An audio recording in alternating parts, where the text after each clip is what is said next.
Gawa po tayo ng laksa for this week's recipe. Perfect po ito sa mga mahilig sa masabaw at maanghang na pagkain. Ito kailangan natin bok choy, 2 pack ng isang bok choy, 2 pack ng laksa, chicken breast na almost 1,000 grams, 2 gata, and then yung fish balls, tofu, and yung noodles. Kinain po pala namin tong laksa nung sa camping, kaya niready ko na yung tofu dun sa bahay.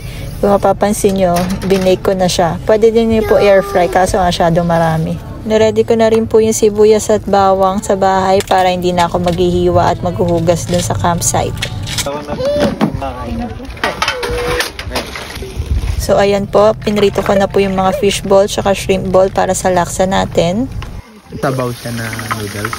Parang curry na may noodle na may, di ko ma-explain kung, di ko nga alam kung Malaysian ba siya or Singaporean eh, yung laksa. Kamay na. Okay, pag naluto na, itabi na natin siya. And then gagawin na natin yung pasta. You want to cook? Hi. Hello. Mommy is cooking. I'm squeezing mommy. Ayan na po, hinugasan ko na po yung bok choy. Kahit anong gulay naman po gusto nyo ilagay, pwede. Daddy, it's cold! There you go. Inabot na tayo ng dilim. Tagal tumulo. So, lutuin nyo lang po yung noodles according sa instructions. Tapos, ayan po, ginisa ko na yung sibuyas at bawang. Then, nilagay ko na yung chicken breast. Hanggang masakit siya.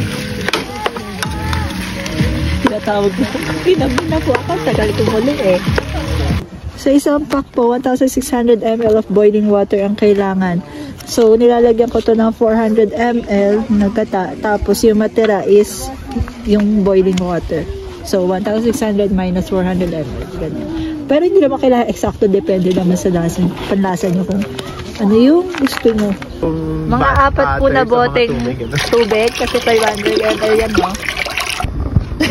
So, ayan po, inabot na tayo ng gabi. Masyadong mahangin dito, kaya ang tagal magpakulo ng tubig. So, ilalagay ko na po yung 2 gata dito. Umulo na din after 10 years.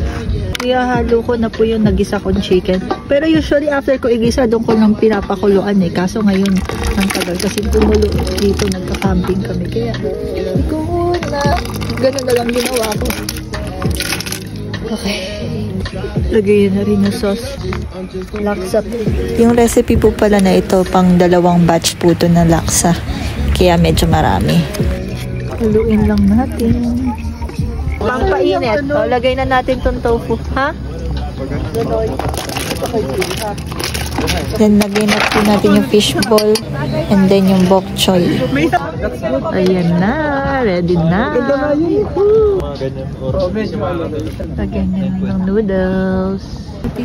Ayan, kinain rin po namin pang merienda to kinabukasan kasi nung gabi dito, nung madaling araw, nag 35 degrees Fahrenheit, mga nasa 3 degrees Celsius po. Kaya, ayan, nagsabaw ulit kami kasi sobrang lamig kahit nung daytime, kahit may araw.